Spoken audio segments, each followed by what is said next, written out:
For the past 14 years, he's helped transform over 21,000 clients. He was the first one to popularize 30-minute fat loss workouts in El Paso and Las Cruces. He's changed the fitness industry in the U.S.-Mexico border. He's the trainer's trainer and has helped hundreds of fitness enthusiasts become trainers. Over the last 7 years, he's helped thousands of kids in need through his charitable contributions. He's the CEO of Raw Fitness, voted #1 gym by the City magazine. He is the king of weight loss, a master in success mindset, transformation genius. He's the man on a mission to change 1 million lives by 2023. Ladies and gentlemen, make some noise and put your hands together for Mr. Octavio Urias.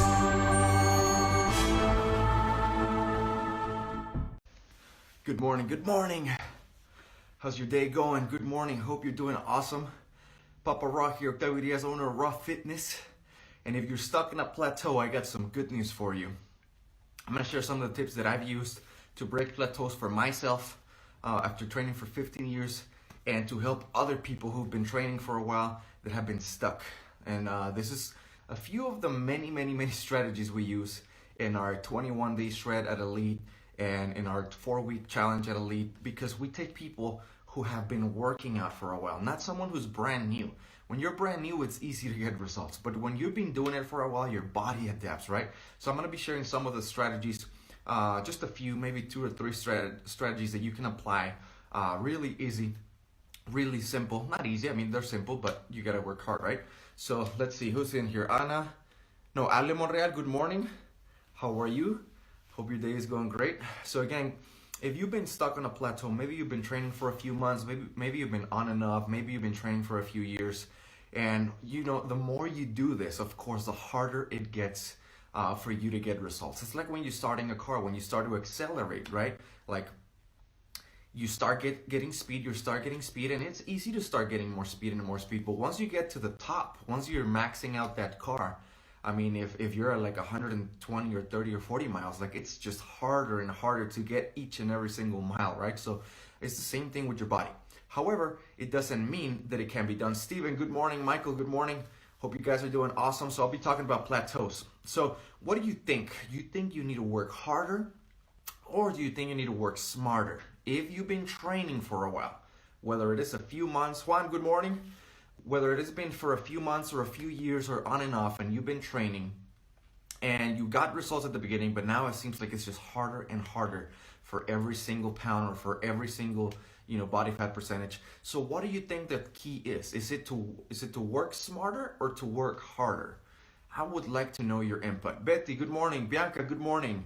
So I'd like to know, what do you think? Is it hard work or smart work that you need to do if you've been stuck on a plateau for a while? Certainly doing the exact same thing might not make the best results, right? I mean, why would your body give you a different result from the same process? Unless you tweak it, unless you get smarter, unless you push yourself a little harder. By the way, I'm in my little home gym right here. I'm about to show you, actually do myself. I'm going to show you to my workout, demonstrate a few of these strategies. But tell me, is it hard work or smart work? And by the way, I do not recommend working out at a gym. The only reason why I have this little gym up here is because I already had this equipment from one of our older gyms that we no longer use. And most of the time, I just go to work out at Raw Fitness Elite. But there's a few days like today where my schedule's just like slammed. And I can't do that long of a workout today. So that way I can save time. I can just boom, come here, come upstairs, do it, get it done. And then go ahead and get the rest of the stuff that I got to do in the day. But here's the thing. If you've been stuck on a plateau, it's not about working smarter. And it's not about working harder. See, some people tell you just got to push yourself. Some other people, they got to tell you, no, you don't have to kill yourself. You just need to work smarter. See, I will tell you, you need both. You need to work harder and you need to work smarter. Because that's how you're going to be able to get the fastest results. So, like I said, a few of the strategies, I mean, and there's like a dozen or more. No, there's a couple of dozens of strategies that we use at Elite, at Raw Fitness Elite, to break plateaus. So I'll be sharing a few of them with you for free today. So whether you're at Raw Fitness or you're not a client or you're thinking about Elite, you can get a better idea of just a small tiny percentage of things that we do to make results happen after you've been training for a while. So one of those things is, first of all, understanding it's not just working harder or smarter, you need both. Okay, that's the way you'll make the faster progress. Number two, some people say that, okay, it's best to train with really high intensity and train very little. And there's another school of thought that says, no, you don't have to kill yourself. You just have to do it more often. You just have to be more frequent, but you don't have to have that super high intensity, right? I've tried both, and for a period of my life, I've been a fan of either, right? But as you start to mature and learn and experience, like anything in life, in my case, it's been fitness, you know that there's not one way to get it done. There's multiple paths to the same destination, right? So I think, and what I've seen the best results for myself and clients is not one or the other, but leveraging both. See, you can't look at super high intensity or high frequency as just the answer. You can't look at keto dieting or fasting or the South Beach diet or the FTD diet as your one the one solution for the rest of your life. All of these things, you need to look at them as tools. For a while, hold on, I was getting it. Oh, sorry about that. I was getting a message. So for a while, I was just a fan of one thing, and I was like, okay, everything else is wrong, right? But then you start learning, and you see that, hey, all these things are tools. And there's a place that I can benefit from carb cycling. There's a place where I can benefit from high intensity. There's a place where I can benefit from keto dieting. Or there's a place that I can benefit from heavy weights, from light weights, from high plyometric, high impact work, and from no high impact work. Buenos dias, Rox, ¿cómo estás? So look at them as a toolbox. Okay, if I wanted to get a nail through this wall, the best tool is gonna be a hammer. Right? Not the screwdriver.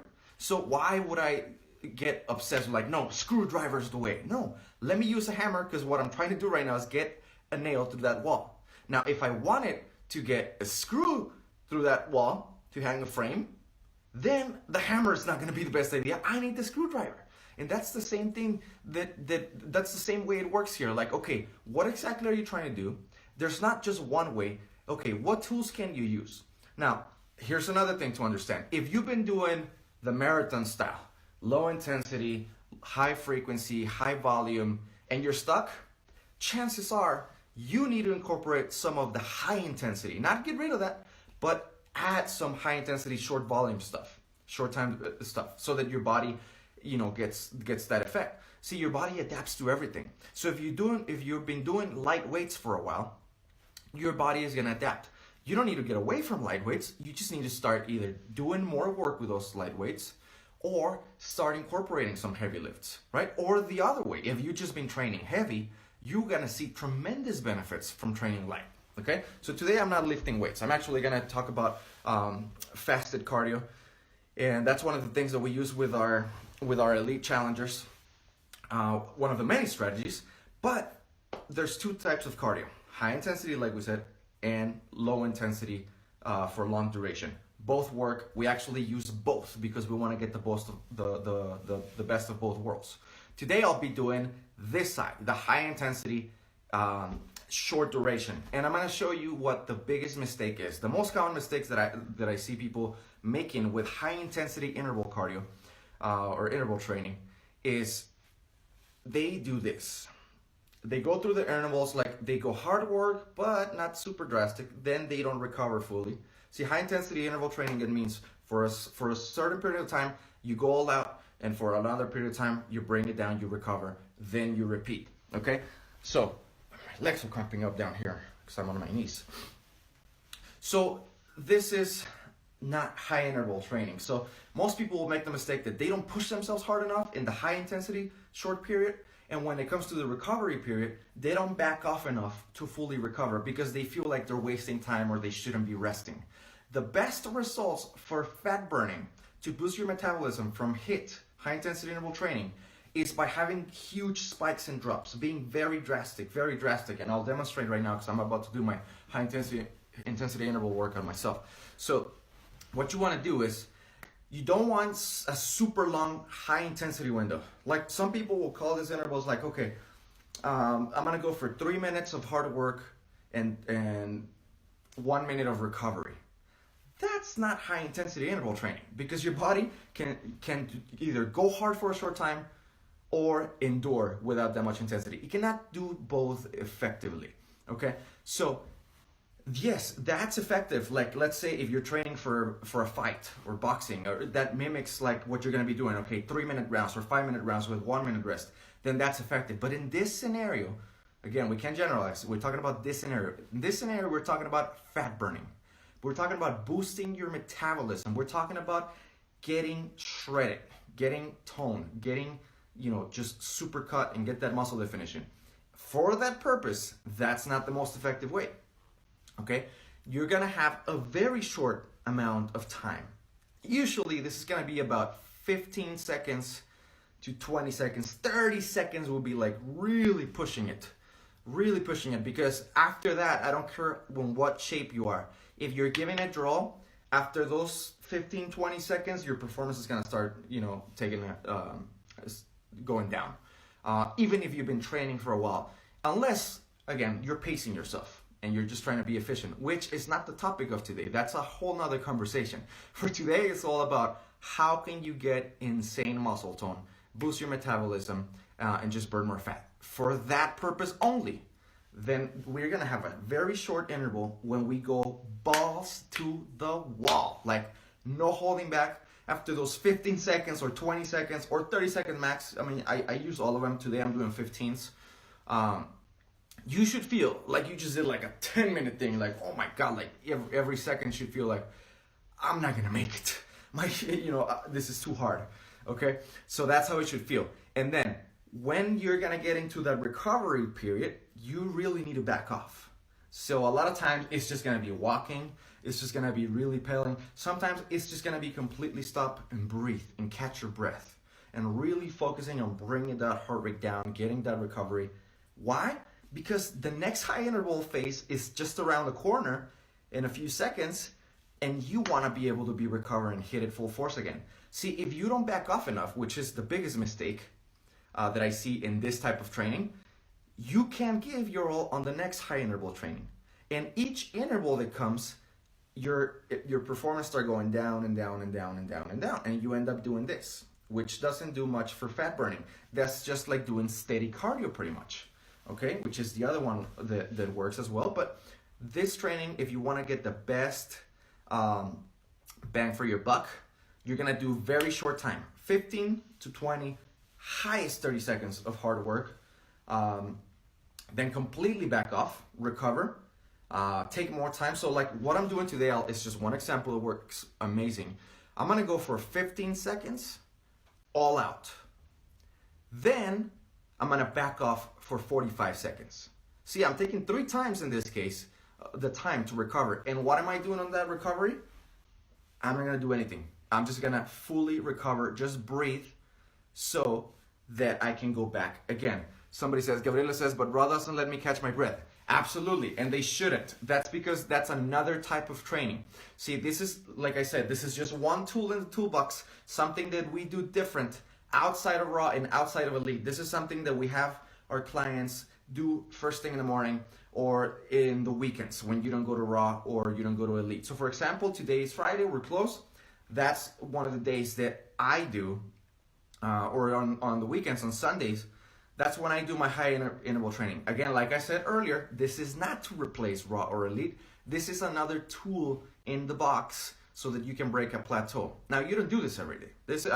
I would recommend do this, every now and then, for a few periods of, for a few weeks or periods of time, and then back off and then go again, because again, your body's gonna adapt to it. So in my case, I do it Fridays and Sundays. And that's what I'll do. 15 seconds all out, 45 seconds full recovery, okay? That's how it works. You don't do that many rounds, actually. This is gonna be a short workout, but it's gonna boost the metabolism a lot. You wanna just give it all out. And if you know that it's short, you can really, psychologically it works like, okay, I only have 10 minutes of this, or I only have 20 minutes of this, so I can not necessarily pace myself, but just really go all out, okay?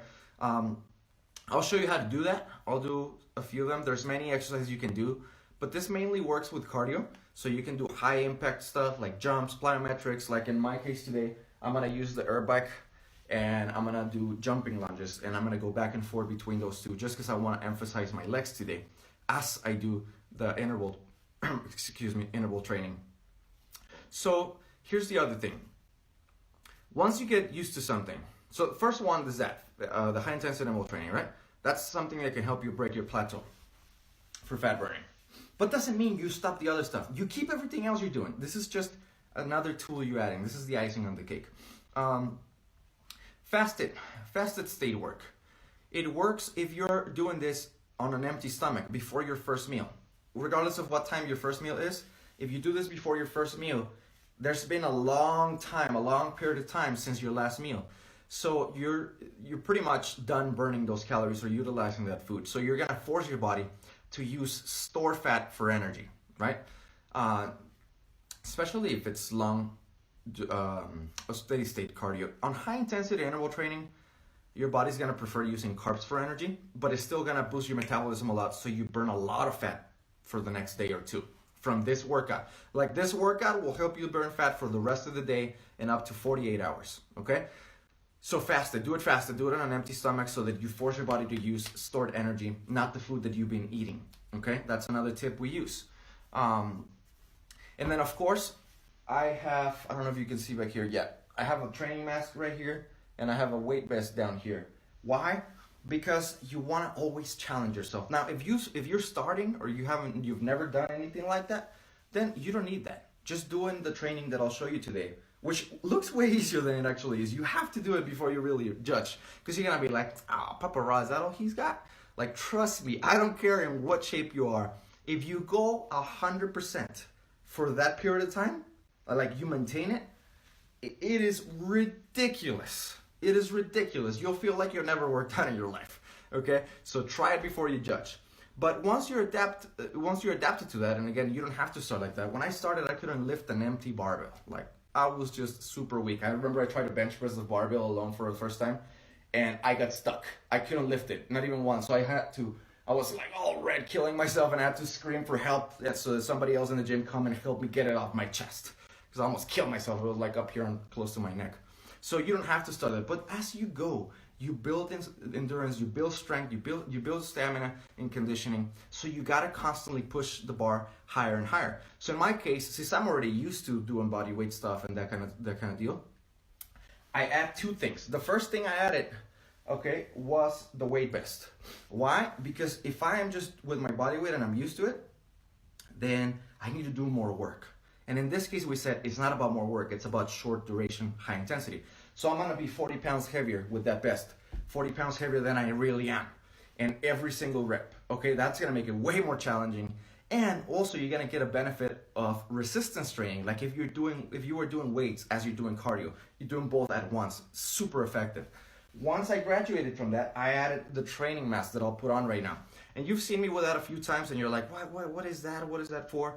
So just imagine you go somewhere really high elevation, you go to the mountain. It's way harder to breathe, right? Like it's harder to get oxygen up there. That's what that mask mimics. So it's gonna make the cardio harder, it's gonna work your lungs harder, because it's like you're breathing like through a straw. Like it closes, it's just a little tiny hole that you're breathing through. So you have to really suck the air hard and you have to really push it out hard. And it makes it way harder. Okay, so again, it's always about working harder and smarter. So by adding that, I don't need to add an extra hour of work a day or an extra 2 hours of work. I can just do the same time and get more out of it, right? So that's what I'll do. I'll be doing both. I'll be using the weight vest with 40 pounds and the training mask over here. So the weight vest is forcing my muscles harder. Each jump is harder. On the bike, it won't really do much because I'm sitting down. But when I'm doing the jumping lunges, oh my God, it makes a big difference. The mask will give me the effect on both. If you're barely gonna start doing this, start without any of this. But if you've been doing it for a while, hey, maybe buy a weight vest and start with 10 pounds. And then slowly start building up 12 pounds, 15 pounds, okay? And then the mask, start slow. Start with one of them, just one of them, or you can alternate. One day you use the mask, one that you use the best until you get used to it. Other than that, it's about just working harder and smarter. Let's just do it. There's many other strategies we use with our elite clients, but I'll be showing you those that I'm doing today, since that's what I'm doing. I'm doing the intervals, big spikes on an empty stomach, fasted state. All I had was my pre-workout, so that I forced my body to use fat. I'll be using the mask to improve my cardio, and I'll be using the best to shock the muscles a little bit harder. Let's rock and roll. So I have my watch here, and I'll just show you a few, so you can get the idea of how it works. Let's see.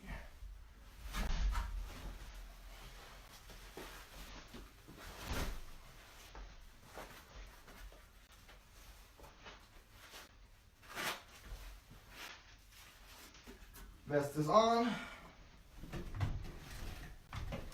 Now we get the mask on. This one you can adjust as well. So I will start with an easier setting. But again, you don't need any of this stuff. Like, I've been doing this for 15 years. You don't need it like until you get really into it and you've been training for a while. Like, just without this, you'll see the result. But since I'm showing you just my workout, a little bit of it, I'll show you a couple intervals, then I'll wear them so you see.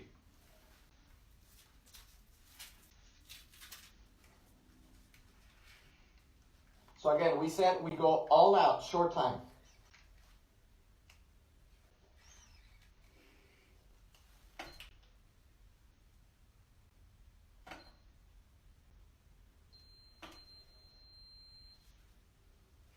Starting the timer, so I'll be going every 15 seconds, 45 seconds of rest. So every minute I'm doing the work.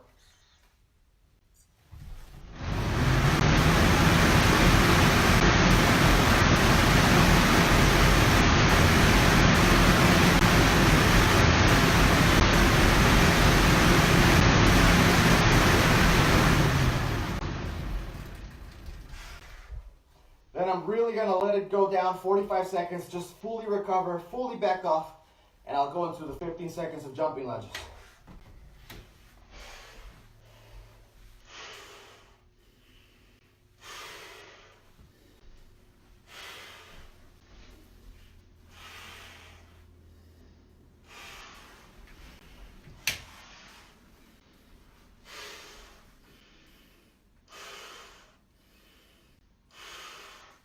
Heart rate's still super high.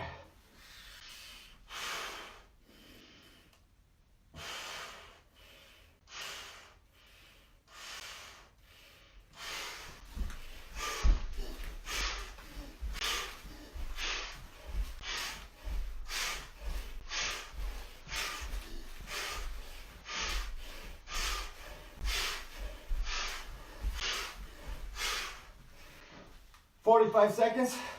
So again, each jump you go as hard as you can. It doesn't seem like I'm jumping high without the weight, and the legs are pretty fatigued from this one. So again, in 30 more seconds, see how hard I'm breathing, and I barely did 15 seconds. If you're new, if you're advanced, it makes no difference. This is how you should feel after the hard interval. Okay, 15 seconds to go, start over.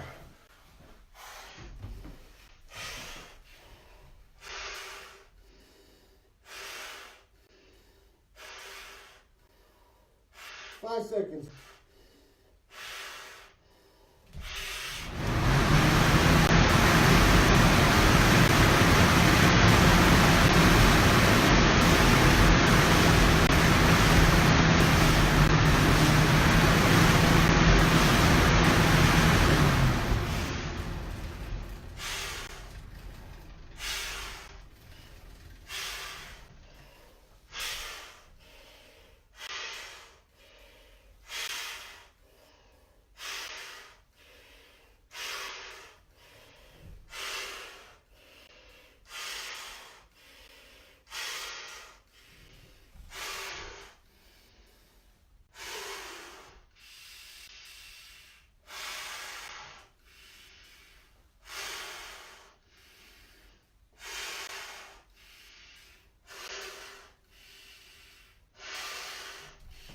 Five seconds.